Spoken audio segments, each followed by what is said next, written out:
പോയില്ലേ? അല്ല, ഞാൻ പോവാൻ തുടങ്ങിയായിരുന്നു. അപ്പഴാ പെട്ടെന്ന് ഓർത്ത് മുത്തച്ഛന് മരുന്ന് കൊടുത്തിട്ടില്ലെന്ന്. അല്ല, അതുകൊണ്ട് സാരമില്ല, ഞാൻ കൊടുത്തോളാം. അല്ല, മുത്തച്ഛനെങ്ങാനും മരുന്ന് മാറി കൊടുത്ത് മുത്തച്ഛൻ മരിച്ചെങ്ങാനും പോയി കഴിഞ്ഞാലേ നമുക്ക് അല്ല മരിച്ച് വാസുദേവൻ പൊയ്ക്കോളൂ. ഞാൻ വരട്ടെ. ഞാനൊരു തമാശ മാഡം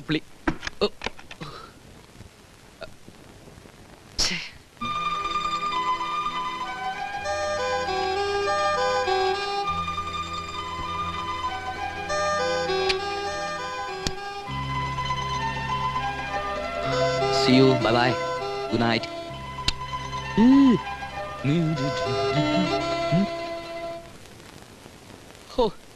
ചന്ദനക്കുറി, ചാക്ക് പോലത്തെ ഒരു ഷർട്ട്, ആനയ്ക്ക് കോണോടുത്ത പോലത്തെ ഒരു പാന്റും കറുത്ത ചരടും. എന്തൊരു ഗ്ലാമറുള്ള മുഖമായിരുന്നു. ഇപ്പൊ ഒരുമാതിരി വെള്ളരിക്കണ്ടത്തെ കോലം കുത്തിയ പോലുണ്ട്. ആത്മഗതം നിർത്ത്. അവള് വളഞ്ഞോടെ. വളഞ്ഞു. ആ പണ്ടാറടങ്ങിയ കൊച്ചിനടുത്ത് എന്റെ നടുവ വളഞ്ഞത്. അതാണെങ്കിൽ ഒരു അസൂര വിത്ത്. മേക്കാൻ പെടുന്ന പാടെ എനിക്കും ദൈവത്തിന് മാത്രം അറിയാം. നല്ല ഒന്നാന്തര AC റൂമിൽ നിന്ന് 2 എണ്ണം അടിച്ചിരിക്കേണ്ട എന്റെ ഒരു ഗതികേട് നോക്കണേ. അതൊക്കെ പോട്ടെ, കാര്യം കഴിഞ്ഞപ്പോ കമ്മാളം പുറത്ത്. കാര്യം കഴിഞ്ഞ അതൊന്നുമല്ല, ജോലിയെല്ലാം കഴിഞ്ഞ് ഞാൻ പതുക്കെ ഒരു നമ്പർ ഇടാന്ന് വെച്ചപ്പോ അവള് പറയാ, വാസ്തവം പോവല്ലേ, നമുക്ക് നാളെ കാലത്ത് കാണാന്ന്. നാളെ കാലത്ത് കാണിച്ചു കൊടുക്കാം. I will prove who I am. Hello servant പണിക്ക് എപ്പോഴാ പോകുന്നത്? രാവിലെ പോണം. എന്താ 5 AM ഒരു വേക്കപ്പ് കാൾ ബുക്ക് ചെയ്യാം. നീ പോത്ത് വല്ലതും തുടങ്ങിപ്പോയാലോ? വേണ്ട, അതൊക്കെ ഞാൻ മാനേജ് ചെയ്തോളാം. ഇക്കാര്യത്തിൽ നിന്റെ ഔദാര്യമൊന്നും എനിക്ക് ആവശ്യമില്ല. സാർ എനിക്കൊരു ഉപകാരം ചെയ്തു തന്നാ മതി. ഇവിടെ ഉള്ളതെല്ലാം ഇഷ്ടം പോലെ നക്കി കുടിച്ചത് ഇവിടെ ഇരുന്ന് തന്നാ മതി. എന്നിട്ട് ഇതിന്റെയൊക്കെ ബില്ല് പേ ചെയ്യാനുള്ള ഒരു സൗകര്യം ഉണ്ടാക്കി തന്ന് എന്നെ സഹായിക്കുക. അടിച്ച് ഭഗവാൻ.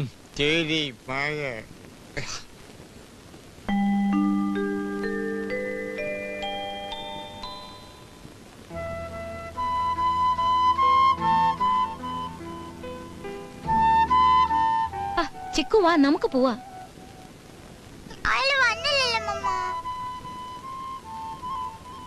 വാസുദേവൻ വരും. മോളെ മമ്മയുടെ കൂടെ വാ. എന്താ മോളെ ഇങ്ങനെ? മമ്മക്ക് ഓഫീസിൽ പോകാൻ സമയമായി. വേണ്ട, മോള് സാറാൻഡിയുടെ വീട്ടിൽ നിന്നോ. വാസുദേവൻ വന്നാ മോളെ വന്ന് വിളിക്കാൻ മമ്മ ഫോൺ ചെയ്ത് പറയാം. വാ, നമുക്ക് പോവാം.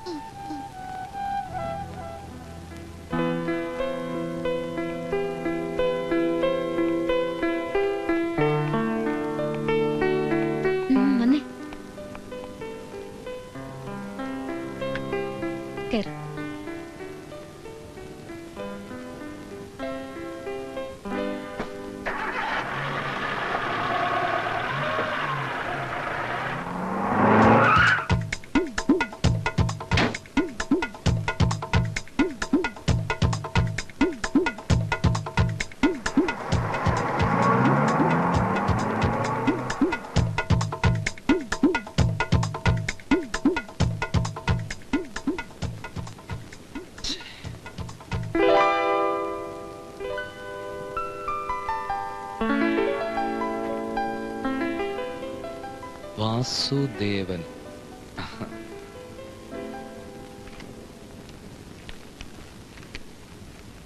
വാസുദേവ, വാതിൽ ചാരിയിട്ടേ ഉള്ളൂ. തുറന്നകത്ത് കയറാം.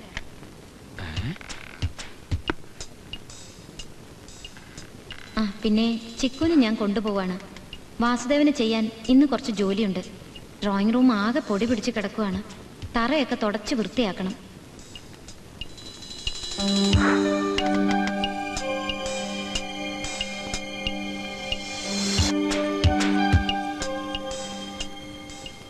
എല്ലാം ഒന്ന് അടുക്കി പെറുക്കി വെക്കണം. ഷോക്കേസ് ക്ലീൻ ചെയ്യുമ്പോൾ പ്രത്യേകം ശ്രദ്ധിക്കണം. ഒന്നും പൊട്ടിക്കരുത്. ജോലിക്കിടയിൽ മുത്തശ്ശന്റെ കാര്യം മറക്കരുത്. സമയത്തിന് മരുന്ന് കൊടുക്കണം. ചിക്കുവിന്റെ മുഷിഞ്ഞ ഡ്രസ്സൊന്നും വാഷ് ചെയ്തിട്ടില്ലല്ലോ? ഇല്ല. ഒക്കെ ബെഡ്റൂമിൽ ഇട്ടിട്ടുണ്ട്.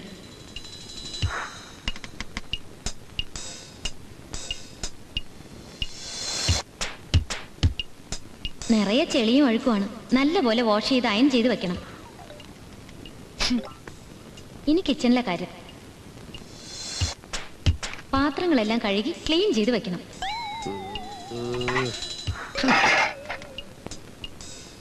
തീർന്നില്ല, ഒരു ജോലിയൂടെ ഉണ്ട്.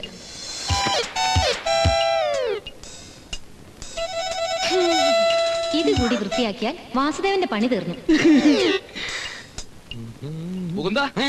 നീയാണോ? വാ വാ വാ. തകർന്നളിയാ, എല്ലാം തകർന്നു. പിടയ്ക്കാതെ കാര്യം പറ. ഞാൻ നോക്ക് 1.5 കിലോമീറ്റർ നീളമുള്ള ലിസ്റ്റ് എഴുതി വെച്ചിട്ട് അവള് പോയിരിക്കുന്നു.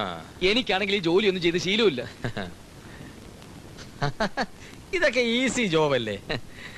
ആദ്യമായി കുഞ്ഞിന്റെ മൂത്രം എങ്ങനെ മാറ്റാം നോക്കിക്കോ. അതാണ് മൂത്രത്തിൽ മുങ്ങിയ തുണിയിൽ സോപ്പ് കൊണ്ട് ഇങ്ങനെ തേക്കുക. എന്നിട്ട് വെള്ളത്തിലിട്ട് നല്ലോണം ഒലക്കുക, മുറുക്കി പിഴിയുക, ഒന്ന് മണത്ത് നോക്കുക. മൂത്രത്തിന്റെ മണം നിശേഷം മാറിയാൽ മാത്രം നല്ല വെയിലത്ത് ഇങ്ങനെ വിരിച്ചുണക്കുക. ട്രെയിൻ. അടുത്തത് എച്ചിൽ പാത്രങ്ങൾ എങ്ങനെ കഴുകാം. പാത്രങ്ങൾ ഓരോന്നായി കയ്യിലെടുത്ത് അഴുക്കുകളെ ഉപയോഗിക്കുന്ന ഏതെങ്കിലും ഡിറ്റർജന്റ് പൗഡർ ഇട്ട് ചകിരിയോട് ചേർത്ത് വിടുത്ത് ഇങ്ങനെ തേക്കുക. എന്നിട്ട് വൃത്തിയുള്ള വെള്ളത്തിൽ കഴുകുക. ഉണങ്ങിയ ടവൽ കൊണ്ട് വൃത്തിയായിട്ട് തുടച്ചെടുക്കുക. അത് നിങ്ങളുടെ ഷെൽഫിൽ വെക്കുക. നോക്കൂ, പാത്രങ്ങൾ പളവളാ തിളങ്ങുന്ന കാണുന്നില്ലേ? അടുത്തത് കക്കൂസ് ക്ലീനിങ്. ഒരു കാര്യം പ്രത്യേകം ശ്രദ്ധിക്കുക, ബ്രഷ് ഉപയോഗിക്കരുത്. മുട്ടുകുത്തിയിരുന്ന് പ്രസ്തുത കക്കൂസിൽ കൈ കൊണ്ട് ഇളക്കി ഇളക്കി ഇളക്കി. മനുഷ്യനിവിടെ പ്രാന്ത് പിടിച്ചിരിക്കുമ്പോഴാ ഇതിനൊരു പരിഹാരം കാണാതെ നിന്നെ വിടുന്ന പ്രശ്നമില്ല. എടാ, പൊട്ടനെ ചെട്ടി ജയിച്ച ചെട്ടിയെ ദൈവം ചതിക്കും. നീ ആഫീസർ ജമൻ എന്നെ കുറെ കഷ്ടപ്പെടുത്തില്ലേ? പറഞ്ഞിട്ട് എന്താ കാര്യം? 28ാമത്തെ വയസ്സിൽ തിരുവനന്തപുരത്ത് നിന്ന് എറണാകുളത്ത് വന്ന് കക്കൂസ് കഴിയാനാണ് നിന്റെ യോഗം.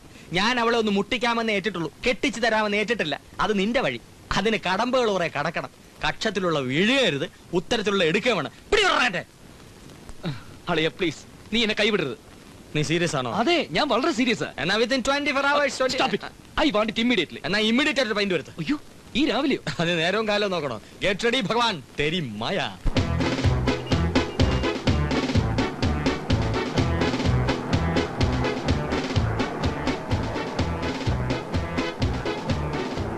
സ്റ്റോപ്പ്. പൊക്കി പിടിയിടും. എല്ലാവരും പയർ പുറത്തോലെ നിന്നോണം. എല്ലാം ചമന്ന് മേളിക്കേറ്റ്.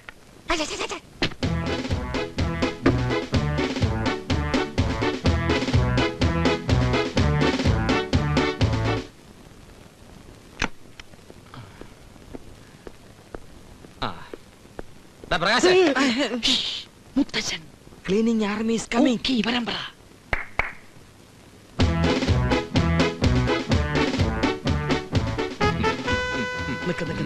നിങ്ങൾ അങ്ങോട്ട് പോ. നിങ്ങൾ അങ്ങോട്ട് പോ. നമുക്ക് ഇങ്ങോട്ട് പോ. മുറിയിലേക്ക് പോരുത്. മുത്തച്ഛൻ അവിടെ ഞാൻ ക്ലീൻ ചെയ്തോളാം. അയ്യോ, എന്നാ നമുക്ക് അപ്പുറത്തോട്ട് പോവാം. ഞാനാണ് വാസുദേവൻ. അല്ല, ഞങ്ങൾ മൊത്തത്തിൽ മുറി ഒന്ന് ക്ലീൻ ചെയ്യാൻ വേണ്ടി വന്ന പാത്രം കഴുകുക, തുണി നനയ്ക്കുക, അങ്ങനെ എല്ലാം. മോനെ, നിനക്കെങ്കിലും നല്ല ബുദ്ധി തോന്നിയല്ലോ. ഇതിനു മുമ്പ് ഒരിച്ചു ഉണ്ടായവള് ഈ മുറിക്കകത്ത് കടന്നിട്ടേ ഇല്ല. ആരാത്? എന്താ ഒരു ശബ്ദം? അല്ല, ഫോൺ എടുക്കരുത്, ഫോൺ എടുക്കരുത്, ഫോൺ എടുക്കലടാ പട്ടി. ഹലോ. ഓ, പട്ടിയല്ല, പെട്ടി. ഞാൻ ഇവിടുത്തെ പെട്ടികളെല്ലാം മാറ്റിക്കൊണ്ടിരിക്കുകയായിരുന്നു. ഒന്നുമില്ല, ഞാൻ ഇവിടുത്തെ വേസ്റ്റ് ആയിട്ടുള്ള സാധനങ്ങളെല്ലാം തട്ടി മാറ്റുകയായിരുന്നു. ഒന്നുമില്ല, ക്ലീനിങ് തുടങ്ങി കഴിഞ്ഞു, രാവിലെ തുടങ്ങി കഴിഞ്ഞു, ഉച്ചയ്ക്കുമ്പോ തീരും. മുത്തശ്ശൻ സുഖമായിട്ടിരിക്കുന്നു.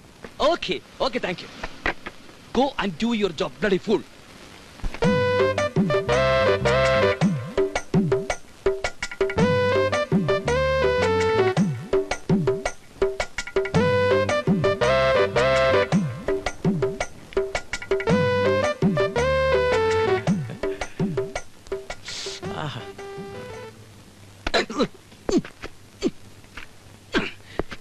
ക്ലീനിങ് എന്ന് ഞാൻ ഉദ്ദേശിച്ചത് ഒരാഴ്ച കൊണ്ട് ക്ലീൻ ചെയ്യാനല്ല. അനു വൈകിട്ട് 5 മണിക്ക് വരുന്നതിന് മുമ്പ് എനിക്ക് ഇവിടെ മുഴുവൻ ക്ലീൻ ആയിരിക്കണം. Go and make it fast. നീ അറ്റാക്ക് ചെയ്യരുത്. അവർ യന്ത്രങ്ങളല്ല ഫാസ്റ്റ് ആയിട്ട് ജോലി ചെയ്യാൻ, മനുഷ്യരാണ്. അവര് ഫാസ്റ്റ് ആകണമെങ്കിൽ ഞാൻ ഫാസ്റ്റ് ആകണം, ഞാൻ ഫാസ്റ്റ് ആകണമെങ്കിൽ സ്മാർട്ട്.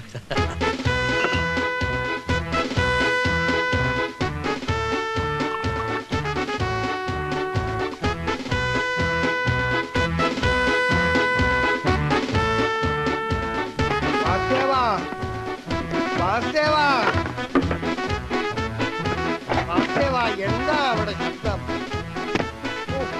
എന്റെ കണ്ണടയും പൊട്ടി കണ്ണും കാണാൻ പാടില്ല. വാസുദേവാ,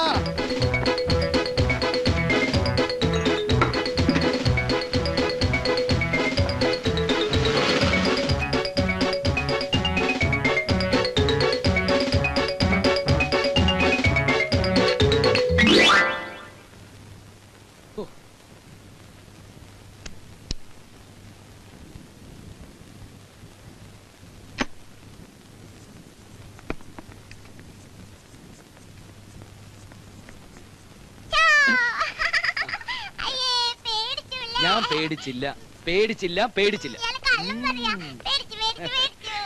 സമാധാനായല്ലോ. വാസുദേവനെ കാണണമെന്നും പറഞ്ഞ് ഇവള് കറിയാച്ചനെ നിലത്ത് നിർത്തിയിട്ടില്ല. ഞാനും കാണാൻ കൊതിച്ചിരിക്കുന്നു. എന്താ മോളെ, ചിക്കൻ മോളെ.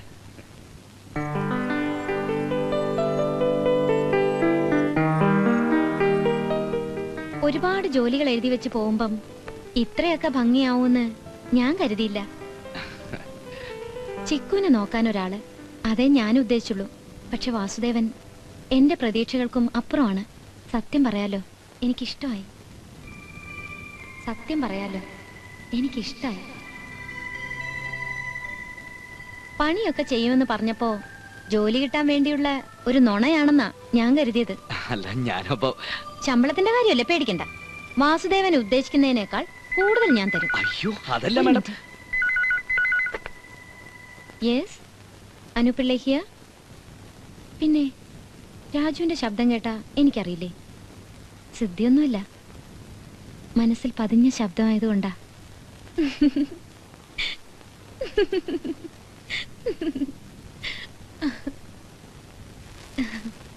പറയാം, പക്ഷേ ഒരാൾക്ക് മാത്രം ആ വിചാരം ഉണ്ടായാ പോരല്ലോ.